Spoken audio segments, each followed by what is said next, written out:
मध्य प्रदेश विधानसभा का शीतकालीन सत्र 1 दिसंबर से शुरू हो रहा है और इस बार का सत्र कई अहम विधायी बदलावों के कारण खासा महत्वपूर्ण माना जा रहा है।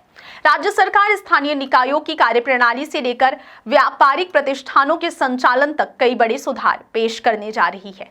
इन बदलावों का सीधा असर नगर निगम, नगर पालिका, नगर परिषद, दुकानदारों और लाखों कामगारों पर पड़ेगा। इस सत्र में दो प्रमुख विधेयक, नगर पालिका एवं नगर परिषद अध्यक्ष चुनाव संशोधन विधेयक और दुकान एवं प्रतिष्ठान विधेयक सबसे ज्यादा चर्चा में रहेंगे। दोनों विधेयक राज्य में प्रशासनिक पारदर्शिता और श्रमिक हितों के लिए नए रास्ते खोल सकते हैं।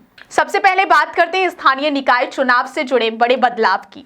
अब तक नगर पालिका और नगर परिषद अध्यक्ष का चुनाव पार्षदों द्वारा किया जाता था, लेकिन लंबे समय से इस व्यवस्था को लेकर सवाल उठते रहे हैं। अक्सर आरोप लगते थे कि अध्यक्ष पद लॉबिंग, समूहबाजी और दलबल की वजह से प्रभावित होता है। जनता जिसे पार्षद के रूप में चुनती है वही परोक्ष रूप से अध्यक्ष तय करता था, जिससे पारदर्शिता की कमी महसूस होती थी। अब सरकार इसे बदलने जा रही है।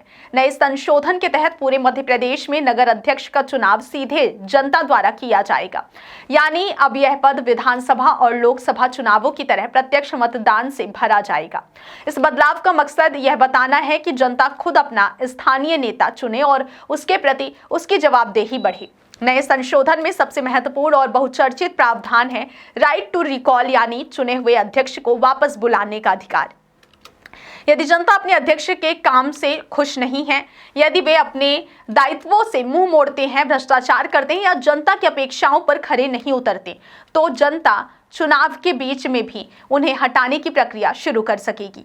यह अधिकार भारत में बहुत कम जगहों पर लागू है और इसे लोकतांत्रिक जवाबदेही की दिशा में बड़ा कदम माना जा रहा है। सरकार का कहना है कि इस प्रावधान से स्थानीय निकायों में अनुशासन बढ़ेगा, पारदर्शिता आएगी और जनता से सीधा जुड़ाव बढ़ेगा। स्थानीय शासन में यह सुधार इसलिए भी महत्वपूर्ण है क्योंकि नगर पालिकाएं और नगर परिषदें सीधे तौर पर नागरिकों की रोजमर्रा की जरूरतें जैसे साफ सफाई व्यवस्था, पानी, सड़क, जल निकासी, आवास और छोटे इंफ्रास्ट्रक्चर से जुड़ी होती हैं। एक मजबूत और जवाबदेह नेतृत्व का असर लोगों के दैनिक जीवन पर सीधे पड़ता है। प्रत्यक्ष चुनाव और राइट टू रिकॉल से यह उम्मीद की जा रही है कि नेताओं का फोकस दलगत राजनीति के बजाय विकास के मुद्दों पर अधिक रहेगा। दूसरा महत्वपूर्ण विधेयक है दुकान एवं प्रतिष्ठान द्वितीय संशोधन विधेयक 2025, जो प्रदेश के लाखों दुकानदारों, कर्मचारियों और कामगारों को प्रभावित करेगा। इस विधेयक में साप्ताहिक अवकाश का अधिकार केंद्रीय मुद्दा है। अब राज्य की सभी दुकानों और प्रतिष्ठानों को सप्ताह में 1 दिन अनिवार्य अवकाश देना होगा।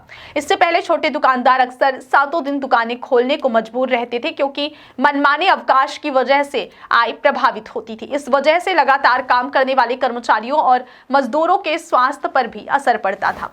नया प्रावधान श्रमिकों के मानवाधिकारों और स्वास्थ्य सुरक्षा की दिशा में अहम कदम साबित होगा। सरकार का दूसरा बड़ा कदम है दुकान और प्रतिष्ठान के रजिस्ट्रेशन को पूरी तरह डिजिटल बनाना। अब सभी दुकानदार, छोटे हो या फिर बड़े, एक ऑनलाइन पोर्टल पर अपनी दुकान का पंजीकरण करवाएंगे। इसके लिए सेल्फ सर्टिफिकेशन का तरीका अपनाया जाएगा, यानी व्यापारियों को दर्जनों दस्तावेज, निरीक्षण या सरकारी चक्कर नहीं लगाने पड़ेंगे। बस ऑनलाइन फॉर्म भरकर डिजिटल प्रमाण पत्र प्राप्त किया जा सकेगा। यह व्यवस्था व्यापारी समुदाय के लिए बड़ी राहत मानी जा रही है क्योंकि वर्षों से दुकान पंजीकरण में देरी, अनावश्यक निरीक्षणों और कागजी कार्यवाही को लेकर शिकायतें मिलती रही हैं। नए सिस्टम में पंजीकरण शुल्क 2500 रुपए तक रखा गया है, जो सभी वर्गों के व्यापारियों के लिए स्वीकार्य माना जा रहा है। इतना ही नहीं, दुकानदार को दुकान में किसी भी बदलाव जैसे आकार, पता, मालिकाना हक या श्रमिक संख्या में परिवर्तन की जानकारी 7 दिन के भीतर ऑनलाइन पोर्टल पर देना अनिवार्य होगा। यदि कोई दुकान बंद हो जाती है तो उसकी सूचना 10 दिनों के भीतर पोर्टल पर अपलोड करनी होगी।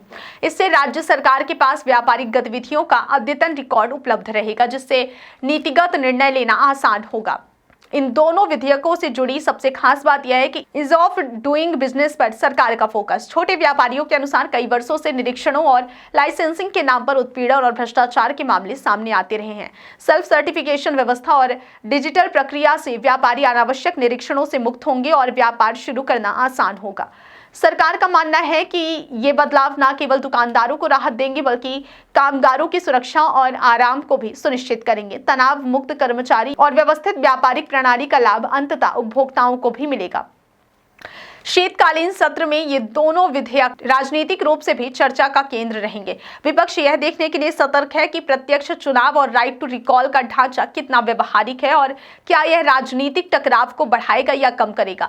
वहीं व्यापारिक संगठनों की नजर दुकान एवं प्रतिष्ठान कानून में होने वाले बदलावों पर है, क्योंकि इससे उनके दैनिक संचालन, निवेश और रोजगार पर सीधा असर पड़ने वाला है। कुल मिलाकर इस बार का शीतकालीन सत्र विधायी दृष्टि से बेहद महत्वपूर्ण है। एक और स्थानीय प्रशासन को अधिक पारदर्शी और जिम्मेदार बनाने की कोशिश है, तो दूसरी ओर व्यापार और श्रमिक अधिकारों को संतुलित करने के प्रयास किए जा रहे हैं। इन दोनों विधेयकों के पारित होने पर मध्य प्रदेश की प्रशासनिक और आर्थिक संरचना में लंबे समय तक असर देखने को मिल सकता है। यह सत्र सिर्फ सदन की कार्यवाही नहीं, बल्कि राज्य के भविष्य की दिशा तय करने वाला चरण माना जा रहा है।